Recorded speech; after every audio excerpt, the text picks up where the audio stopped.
Chartmaster sees more pain ahead for the group. Let's get to the charts with Chartmaster Carter Worth of Worth Charting. Despite some of those big misses, Carter, NASDAQ closed the week positive. What do you see? That's right.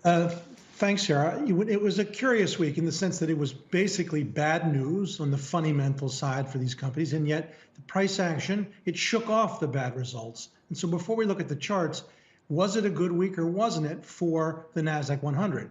Well, the NASDAQ 100 was up 2% for the week, plus or minus. That's not bad. But the S&P was up 4%, and the Russell 2000 was up 6%. So net, it was not a good week for these names. And let's look at some charts and try to figure it out together. The first here is just the S&P 500. And what's key, of course, is we know that we breached the June low and we've ricocheted back above that low. You can see the horizontal line.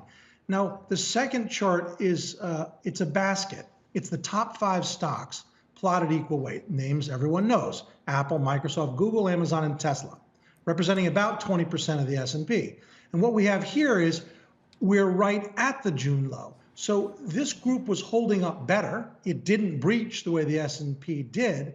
And yet of late, the S&P is back above its June low, and this is sitting right on it. And I think that is the problem. 2 more charts just for fun.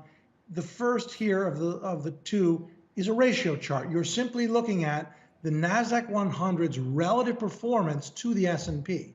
And we have literally been tracking that uptrend line perfectly and bouncing to the penny, to the penny, to the penny, and we've breached that line to the downside.